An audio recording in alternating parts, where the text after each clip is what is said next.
تلاوة مباركة للفاتحة ترحما على أرواح شهداء الأمة من المحيط إلى الخليج.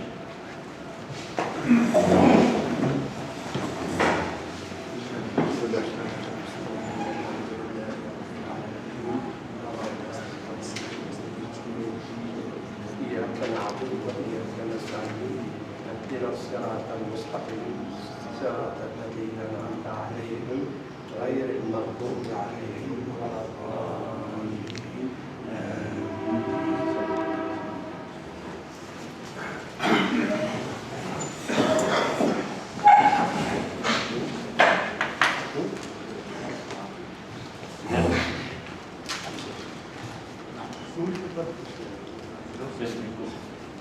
جميعا نفتتح هذه الندوة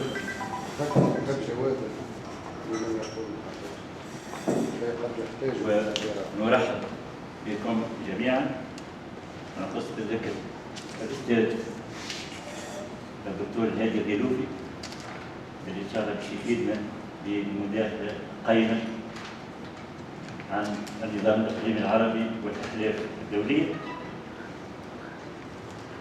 نرحب بالعميد الأستاذ البشير الصيد قيدوم تيار القوم والأمين العام لحركة المرابطون.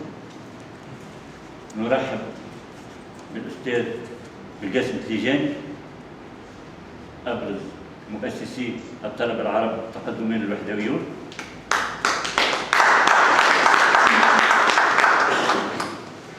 نرحب بالأستاذ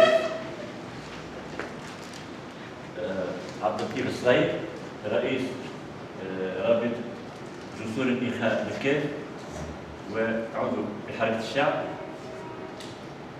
نرحب بالأخ العزيز رشيد الزعبيدي رئيس جمعية المقاومون وأبنائهم. نرحب بالأخ منصف لوحيش رئيس التكتل الشعب.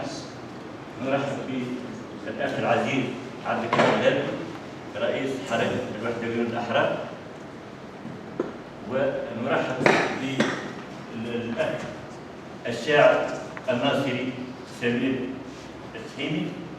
ونرحب بكم جميعا وخاصة الإخوان اللي شرفونا بصفة استثنائية وبصفة ممتازة وكانت مفاجأة رائعة.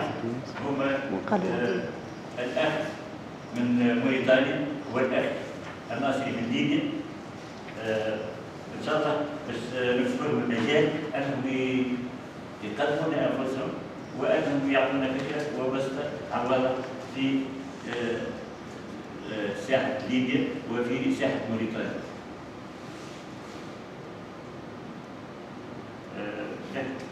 معذرة إن سهوت عن بعض الحاضرين أذكرهم.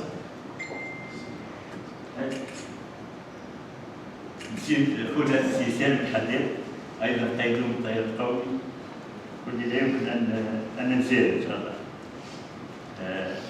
إذا كما تعلمون فقد دأبت جمعية الوحدويين الناصريين في كل سنة على إحياء ذكرى ثورة 23 يوليو الناصرية. هذه الثورة التي طبعت التاريخ العربي المعاصر وأحدثت ليس فقط إضافة بل أحدثت منعرجا في تاريخ الحركة القومية المعاصر، واللي رغم غياب زعيمها جمال عبد الناصر منذ 45 سنة أو أكثر 46 سنة فإن الناصرية لا زالت متوهجة وأن الناصريين لا زالوا في الصفوف الأمامية من المقاومة متصدين للهجمة المتجددة القديمة الجديدة الاستعماري الإمبريالي الصهيوني الرجل.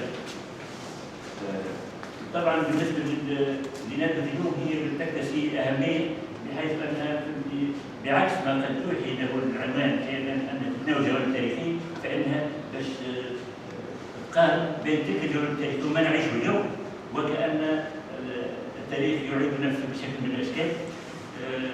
لأجل ذلك سوف ترون معنا المداخله في النقاشات التي ستليها اننا فعلا نتناول بالحديث احداث حاضر آنية، وان التحليل الناصري للاحداث وللظواهر وللواقع العربي هو فعلا تحليل علمي، باعتبار ان يوميا نشوف احنا في صحه هذه التحليلات وصحه هذه التصورات، واللي بكل اسف لم تبقى صداها في الشارع العربي